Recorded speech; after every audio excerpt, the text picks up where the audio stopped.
आषाढ़ मास के शुक्ल पक्ष की एकादशी को देवसैनी एकादशी कहा जाता है। इसी एकादशी से चतुर्मास का आरंभ होता है। इस अवधि में कोई भी शुभ कार्य जैसे विवाह, मुंडन, गृह प्रवेश आदि नहीं किया जाता है। मान्यता है कि इस दिन से भगवान श्री हरि विष्णु क्षीर सागर में शयन करते हैं और फिर 4 माह बाद उन्हें उठाया जाता है। उस दिन को देव उठनी एकादशी कहा जाता है। इस बीच के अंतराल को ही चतुर्मास कहा गया है। देवसैनी एकादशी को देवसैनी एकादशी, महा एकादशी, थोली एकादशी, हरि देवसैनी, पद्मनाभा शयनी तथा प्रबोधिनी एकादशी भी कहा जाता है।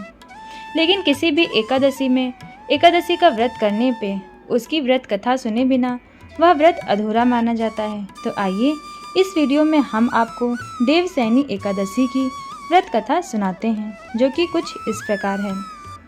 धर्मराज युधिष्ठिर ने कहा, हे केशव, आषाढ़ शुक्ल एकादशी का क्या नाम है? इस व्रत के करने की विधि क्या है और किस देवता का पूजन किया जाता है?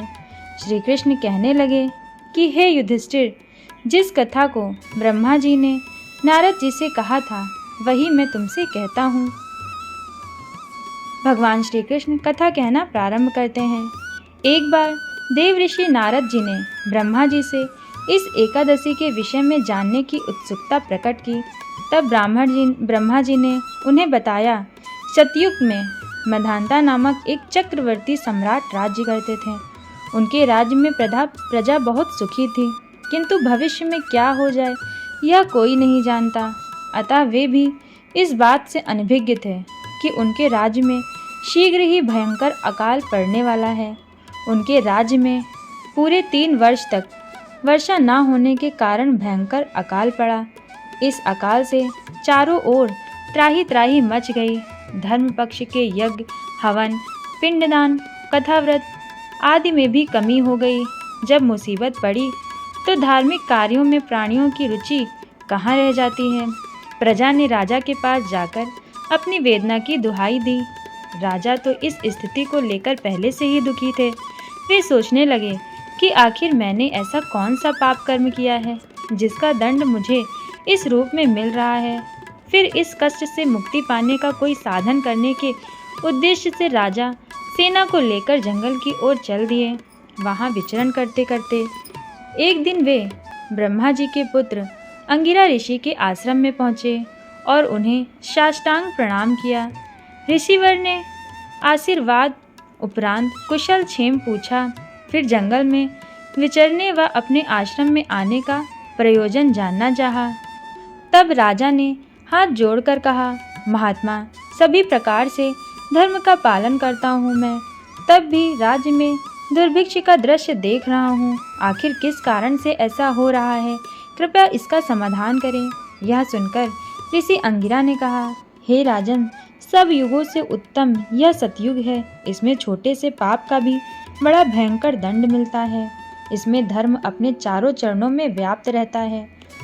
ब्राह्मण के अतिरिक्त किसी अन्य जाति को तप करने का अधिकार नहीं है, जबकि आपके राज्य में एक शूद्र तपस्या कर रहा है। यही कारण है कि आपके राज्य में वर्षा नहीं हो रही। जब तक वह काल को प्राप्त नहीं होगा तब तक यह दुर्भिक्ष शांत नहीं होगा। दुर्भिक्ष की शांति उसे मारने से ही संभव है, किंतु राजा का हृदय एक नर अपराध शूद्र तपस्वी का समन करने को तैयार नहीं हुआ। उन्होंने कहा, हे देव, मैं उस निर अपराध को मार दूं, यह बात मेरा मन स्वीकार नहीं कर रहा। कृपा करके आप कोई और उपाय बताएं। महर्षि अंगिरा ने बताया, आषाढ़ मास के शुक्ल पक्ष की एकादशी का व्रत करें। इस व्रत के प्रभाव से अवश्य ही वर्षा होगी। राजा अपने राज्य की राजधानी वापस लौट आए और चारों वर्णों सहित पद्म एकादशी का विधि पूर्वक व्रत किया। व्रत के प्रभाव से उनके राज्य में मूसलाधार वर्षा हुई और पूरा राज्य धन धान्य से परिपूर्ण हो गया। ब्रह्मवैवर्त पुराण में देवसैनी एकादशी के विशेष महत्व का वर्णन किया गया है। इस व्रत से प्राणी की समस्त मनोकामनाएं पूर्ण होती हैं। आशा करते हैं कि आपको हमारी ये वीडियो पसंद आई होगी। अगर आपको ये कथा हमारी पसंद आई हो तो हमारे चैनल को सब्सक्राइब कर लीजिए, वीडियो को लाइक करिए, शेयर करिए और कमेंट करके भी हमें ज़रूर बताइए।